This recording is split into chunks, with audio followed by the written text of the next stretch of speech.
Hi hello friends, ನಮಸ್ಕಾರ ಎಲ್ಲರಿಗೂ. ಬನ್ನಿ ಇವತ್ತು ಬೀನ್ಸ್ ಬಸ್ಸಾರು ಹೇಗೆ ಮಾಡೋದು ಅಂತ ನೋಡೋಣ. ತುಂಬಾ ಟೇಸ್ಟಿಯಾಗಿರುತ್ತೆ ಈ ಸಾಂಬಾರಂತೂ. ಮೊದಲೇ ಬಸ್ಸಾರು ಅಂದರೆ ಹೇಳಬೇಕಾ, ಮುದ್ದೆಗೆ ರೈಸ್ಗೆ ತುಂಬಾ ಒಳ್ಳೆ ಕಾಂಬಿನೇಷನ್ನು. ಸಾಂಬಾರುಗಳಲ್ಲಿ ಬಸ್ಸಾರು ಅಂದರೆ ತುಂಬಾ ಇಷ್ಟಪಡ್ತಾರೆ. ಇಲ್ಲಿ ನಾನು ಬೀನ್ಸ್ ಜೊತೆಗೆ ಹಸಿ ಅವರೆಕಾಳನ್ನ ತಗೊಂಡು ಮಾಡಿ ತೋರಿಸ್ತಾ ಇದ್ದೀನಿ. ನೀವು ಬೇಕಾದರೆ ತೊಗರಿಕಾಳು, ಅಲಸಂದಿ ಕಾಳು, ಇಲ್ಲ ಅವರೆಕಾಳು, ಬೇಳೆ, ಇಲ್ಲ ಹುರುಳಿಕಾಳು, ಯಾವುದೇ ಕಾಳು ಉಪಯೋಗಿಸಿದ್ರೂ ತುಂಬಾ ಟೇಸ್ಟಿಯಾಗಿರುತ್ತೆ. ಮೊದಲಿಗೆ ಯಾರೆಲ್ಲ ನನ್ನ ಚಾನೆಲ್ನ ಸಬ್ಸ್ಕ್ರೈಬ್ ಮಾಡಿಲ್ಲ ದಯವಿಟ್ಟು ಸಬ್ಸ್ಕ್ರೈಬ್ ಮಾಡ್ಕೊಳ್ಳಿ. ಈಗ ನಾನು ಕುಕ್ಕರಿಗೆ ಒಂದು 2 ಕಪ್ಪಷ್ಟು ಅವರೆಕಾಳನ್ನ ಹಾಕ್ಕೊಂಡು 1 ಕಪ್ಪಷ್ಟು ಬೀನ್ಸ್ನ ಈ ಥರ ಸಣ್ಣದಾಗಿ ಹೆಚ್ಕೊಂಡು ರುಚಿಗೆ ತಕ್ಕಷ್ಟು ಉಪ್ಪು ಹಾಕ್ಕೊಂಡು ಎಲ್ಲ ತರಕಾರಿ ಮತ್ತು ಕಾಳುಗಳು ಮುಳುಗುವಷ್ಟು ನೀರನ್ನ ಹಾಕ್ಕೊಂಡು ಒಂದು 2 ವಿಸಿಲ್ ಕೂಗಿಸ್ಕೊತಾ ಇದ್ದೀನಿ. ಹಾಗೆ ವಿಸಿಲ್ ಕೂಗಿದ ತಕ್ಷಣ ಕುಕ್ಕರ್ ಸ್ವಲ್ಪ ಆರೋದಕ್ಕೆ ಬಿಡಬೇಕು. ಆ ಟೈಮಲ್ಲಿ ಇಲ್ಲಿ ನಾನು ಸಾಂಬಾರಿಗೆ ಬೇಕಾಗಿರುವಂತಹ ಮಸಾಲೆನ ರೆಡಿ ಮಾಡ್ಕೊಳ್ಳೋಕ್ಕೆ ಈ ಐಟಮ್ಸ್ನ ನೋಡೋಣ. ನಾನಿಲ್ಲಿ ಒಂದು ಮಿಕ್ಸಿ ಜಾರಿಗೆ 1 ಹಿಡಿಯಷ್ಟು ಕೊತ್ತಂಬರಿ ಸೊಪ್ಪು, 1 ಗಡ್ಡೆ ಬೆಳ್ಳುಳ್ಳಿ ಎಸಳು, ಹಾಗೆಯೇ ಅರ್ಧ ಈರುಳ್ಳಿ, ಹಾಗೆ ಕೊಬ್ಬರಿ ಸ್ವಲ್ಪ ಈ ಥರ ಸಣ್ಣದಾಗಿ ಕಟ್ ಮಾಡಿ ಹಾಕ್ಕೋತಾ ಇದ್ದೀನಿ. ಹಾಗೆಯೇ ಮೇನ್ ಇಂಗ್ರೀಡಿಯೆಂಟ್ ಬಸ್ಸಾರಿಗೆ ಹುಣಸೆ ಹಣ್ಣು, ಅದು 1 ನಿಂಬೆಹಣ್ಣು ಗಾತ್ರದಷ್ಟು ಹಾಕ್ಕೋತಾ ಇದ್ದೀನಿ. ಹಾಗೆಯೇ 1 ಇಂಚಷ್ಟು ಕರಿಬೇವು ಸೊಪ್ಪನ್ನ ಹಾಕ್ಕೋತಾ ಇದ್ದೀನಿ. ಹಾಗೆಯೇ 1 ಟೇಬಲ್ ಸ್ಪೂನಷ್ಟು ಜೀರಿಗೆ, ಹಾಗೆಯೇ ಒಂದು ಅರ್ಧ ಟೇಬಲ್ ಸ್ಪೂನಷ್ಟು ಅರಿಶಿನ, ಹಾಗೆ ಖಾರಕ್ಕೆ ಬೇಕಾಗಿರುವಂತಹ ಅಚ್ಚ ಖಾರದ ಪುಡಿನ 2 ಟೇಬಲ್ ಸ್ಪೂನಷ್ಟು ಹಾಕ್ಕೋತಾ ಇದ್ದೀನಿ. ಇಲ್ಲಿ ನಾನು ನಿಮಗೆ ಎಷ್ಟು ಕ್ವಾಂಟಿಟಿ ಮಾಡ್ಕೋತಾ ಇದ್ದೀರಾ ಅಂತ ನೋಡಿಕೊಂಡು ಉಪ್ಪು ಖಾರ ಹಾಕ್ಕೋಬೇಕು ನೀವು ಇಲ್ಲಿ. ಹಾಗೆಯೇ ನಾನು ಸಾಂಬಾರು ಪುಡಿ 1 ಟೇಬಲ್ ಸ್ಪೂನಷ್ಟು ಹಾಕ್ಕೋತಾ ಇದ್ದೀನಿ.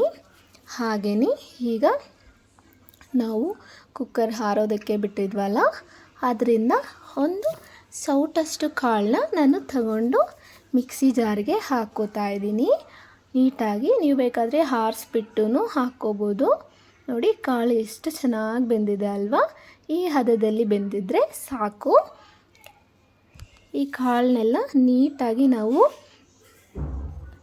ಈಗ ಜಾರ್ಗೆ ಆ್ಯಡ್ ಮಾಡಿಕೊಂಡು ನೀಟಾಗಿ ನಾವು ಮಸಾಲೆ ರೆಡಿ ಮಾಡ್ಕೋಬೇಕು.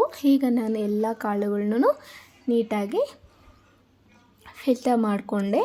ನೀರೊಂದು ಕಡೆ ಮತ್ತು ಕಾಳು ಮತ್ತು ಬೀನ್ಸು ಎಲ್ಲ ಒಂದು ಕಡೆಗೆ. ಹಾಗೆಯೇ ನಾನಿಲ್ಲಿ ಕಾಳುಗಳನ್ನ ಹಾಕ್ಕೊಂಡು ಒಂದು ಚೂರು ನೀರು ಹಾಕ್ಕೊಂಡು ಮಸಾಲೆ ರೆಡಿ ಮಾಡಿಕೊಂಡೆ. ಹಾಗೆಯೇ ಈಗ ಸಾಂಬಾರು ರೆಡಿ ಮಾಡ್ಕೊಳ್ಳೋಣ. ನೋಡಿ,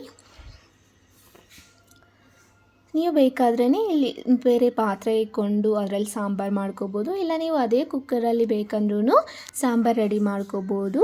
ಹಾಗೆಯೇ ಇಲ್ಲಿ ನಾನು ಮೊದಲಿಗೆ ಪಲ್ಯ ರೆಡಿ ಮಾಡ್ಕೊಬಿಡ್ತೀನಿ. ಒಂದು ಸಪ್ರೇಟ್ ಪಾತ್ರೆ ಎತ್ಕೊಂಡು ಅದಕ್ಕೆ 1 ಟೇಬಲ್ ಸ್ಪೂನಷ್ಟು ಎಣ್ಣೆನ ಹಾಕ್ಕೊಂಡು ಸಾಸಿವೆ ಹಾಕಿದೆ. ಸಾಸಿವೆ ಚಿಟಪಟ ಅಂದಿದ ತಕ್ಷಣ ಇಲ್ಲಿ 2 ಹಸಿಮೆಣಸಿನ್ಕಾಯಿನ ಈ ಥರ ನಾನು ಸಣ್ಣದಾಗಿ ಕಟ್ ಮಾಡಿಕೊಂಡು, ಹಾಗೆ 1 ಇಂಚಷ್ಟು ಕರಿಬೇವು ಸೊಪ್ಪನ್ನ ಹಾಕ್ಕೊಂಡು ನೀಟಾಗಿ ಫ್ರೈ ಮಾಡ್ಕೋತಾ ಇದ್ದೀನಿ. ಪಲ್ಯಕ್ಕೆ ಹಸಿಮೆಣಸಿನ್ಕಾಯಿ ಹಾಕೋದ್ರಿಂದ ತುಂಬಾ ಟೇಸ್ಟಿಯಾಗಿರುತ್ತೆ. ನೀವು ಇಲ್ಲ ಮಕ್ಕಳು ತಿಂತಾರೆ ಅಂದರೆ ನೀವು ಒಣಮೆಣಸಿನ್ಕಾಯಿ ಸಹ ಹಾಕ್ಕೊಂಡು ಮಾಡ್ಬೋದು. ಹಾಗೆಯೇ ಇಲ್ಲಿ ನಾನು 2 ಈರುಳ್ಳಿನ ಈ ಥರ ಸಣ್ಣದಾಗಿ ಹೆಚ್ಕೊಂಡು ಹಾಕ್ಕೋತಾ ಇದ್ದೀನಿ. ಅದ್ರ ಜೊತೆಗೆ ಈರುಳ್ಳಿ ನೀಟಾಗಿ ಫ್ರೈ ಆಗಿದ ತಕ್ಷಣ ನಾವು ಮೊದಲೇ ಬೇಯಿಸಿ ಫಿಲ್ಟರ್ ಮಾಡ್ಕೊಂಡಿದ್ವಲ್ಲ ಕಾಳು ಮತ್ತು ಬೀನ್ಸ್, ಅದನ್ನು ಇಲ್ಲಿ ನಾವು ಆ್ಯಡ್ ಮಾಡಿಕೊಂಡು ಒಂದು 5 ನಿಮಿಷ ನೀಟಾಗಿ ಬಿಸಿಯಲ್ಲೇ ನೀಟಾಗಿ ಮಿಕ್ಸ್ ಮಾಡ್ಕೊಬೇಕು. ಎಲ್ಲ ನೀಟಾಗಿ ಮಿಕ್ಸ್ ಮಾಡಿಕೊಂಡು ನೀವು ಇಲ್ಲಿ ಬೇಕಾದರೆ ಉಪ್ಪು ಸರಿ ಹೋಗಿಲ್ಲ ಅಂದರೆ ನೀವು ಬೇಕಾದರೆ ಆ್ಯಡ್ ಮಾಡಿಕೊಂಡು ಸರಿದೂಗಿಸ್ಕೋಬೋದು. ಸರಿದೂಗಿಸ್ಕೊಳ್ಳೋ ಟೈಮಲ್ಲಿ ಉಪ್ಪು ಹಾಕಿದ್ದೀರಾ ಅಂದರೆ ಇನ್ನೂ 1-2 ನಿಮಿಷ ನೀಟಾಗಿ ಮಿಕ್ಸ್ ಮಾಡಿ ಫ್ರೈ ಮಾಡ್ಕೊಳ್ಳಿ. ತುಂಬಾ ಟೇಸ್ಟಿಯಾಗಿರುತ್ತೆ. ಪಲ್ಯ ಅಂತೂ ಸಕ್ಕತ್ತಾಗಿರುತ್ತೆ. ಬಸ್ಸಾರಲ್ಲಿ ಫೇಮಸ್ ಅಂದರೆ ಮೇನ್ ಪಲ್ಯ. ನೋಡಿ, ಈಗ ನಾವು ಕೊತ್ತಂಬರಿ ಸೊಪ್ಪನ್ನ ಹಾಕ್ಕೊಂಡು ನೀಟಾಗಿ ಪಲ್ಯನ ಸರ್ವ್ ಮಾಡ್ಕೋಬೋದು. ಹಾಗೆ ಈಗ ನಾವು ಅದೇ ಪಾತ್ರೆಗೆ ಸಾಂಬಾರಿಗೆ ಒಗ್ಗರಣೆ ಹಾಕ್ಕೊಳ್ಳೋಣ.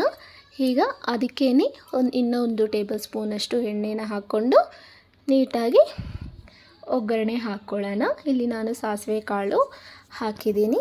ಕಾಳು ಚಿಟಪಟ ಅಂದಿದ ತಕ್ಷಣ ನಾವಿಲ್ಲಿ ಸಾಂಬಾರು ಮಸಾಲೆ ರೆಡಿ ಮಾಡ್ಕೊಂಡಿದ್ದೀವಲ್ಲ ಅದನ್ನು ನಾವಿಲ್ಲಿ ಆ್ಯಡ್ ಮಾಡ್ಕೋಬೋದು. ಇಲ್ಲಿ ಒಗ್ಗರಣೆ ಸಾಸಿವೆ ಚಿಟಪಟ ಅಂದಿದ ತಕ್ಷಣ ನಾನಿಲ್ಲಿ ಕರಿಬೇವು ಸೊಪ್ಪು ಹಾಕ್ಕೊಂಡೆ. ಕರಿಬೇವು ಸೊಪ್ಪು ಫ್ರೈ ಆಗಿದ ತಕ್ಷಣ ನಾವು ಸಾಂಬಾರಿಗೆ ಕುಕ್ಕರಲ್ಲಿ ಕಾಳು ಬೇಯಿಸೋಕ್ಕೆ ಇಟ್ಕೊಂಡಿದ್ವಲ್ಲ ಆ ನೀರನ್ನ ನಾನು ಸಪ್ರೇಟ್ ಮಾಡಿ ಇಟ್ಕೊಂಡಿದ್ದೆ, ಕಾಳು ಮತ್ತು ನೀರನ್ನ.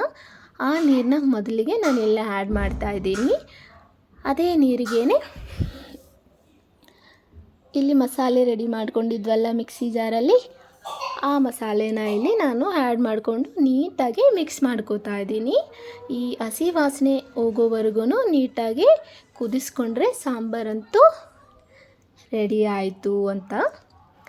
ನೋಡ್ತಾ ಇದ್ದೀರಲ್ಲ, ಈ ಥರ ನೀಟಾಗಿ ಗಡ್ಡೆ ಇರಬಾರ್ದು, ಗಡ್ಡೆ ಎಲ್ಲ ಇರದಿರ ನೀಟಾಗಿ ಒಂದ್ಸರಿ ಮಿಕ್ಸ್ ಮಾಡಿ ನೀಟಾಗಿ ಕುದಿಸ್ಕೊಬೇಕು. ಇಲ್ಲಿ ನಾನು ಕೊತ್ತಂಬರಿ ಸೊಪ್ಪು ಆಲ್ರೆಡಿ ಮಸಾಲೆಗೆ ಆ್ಯಡ್ ಮಾಡ್ಕೊಂಡಿದ್ದೆ. ಇಲ್ಲಿ ಒಂಚೂರು ಆ್ಯಡ್ ಮಾಡಿಕೊಂಡು ನೀಟಾಗಿ ರೆಡಿ ಮಾಡ್ಕೋತಾ ಇದ್ದೀನಿ. ನೋಡ್ತಾ ಇದ್ದೀರಲ್ಲ, ಸಾಂಬಾರು ಕುದಿ ಬಂದಿದೆ ಅಂದರೆ ಸಾಂಬಾರು ರೆಡಿ ಆಗಿದೆ ಅಂತ ಅರ್ಥ. ನೋಡ್ತಾ ಇದ್ದೀರಲ್ಲ ಯಾವ ಹದದಲ್ಲಿದೆ ಅಂತ. ಈ ಹದದಲ್ಲಿದ್ದರೆ ಸಾಂಬಾರು ಮುದ್ದೆಗೆ ಹಾಗೆ ರೈಸ್ಗೂ ಒಳ್ಳೆ ಕಾಂಬಿನೇಷನ್ನು. ನಾನಿಲ್ಲಿ ಮುದ್ದೆಗೆ ಸರ್ವ್ ಮಾಡಿ ತೋರಿಸ್ತಾ ಇದ್ದೀನಿ. ನೋಡಿ ಎಷ್ಟು ಚೆನ್ನಾಗಿದೆ ಅಂತ. ತುಂಬಾ ಟೇಸ್ಟಿಯಾಗಿತ್ತು ಸಾಂಬಾರಂತೂ. ಅದು ಮುದ್ದೆಗೆ ಅಂದರೆ ತುಂಬಾ ಒಳ್ಳೆ ಕಾಂಬಿನೇಷನ್ನು. ನೀವು ಒಂದ್ಸರಿ ಟ್ರೈ ಮಾಡಿ ಕಮೆಂಟ್ಸ್ ತಿಳಿಸಿ. Thank you so much for watching this. Please subscribe my channel.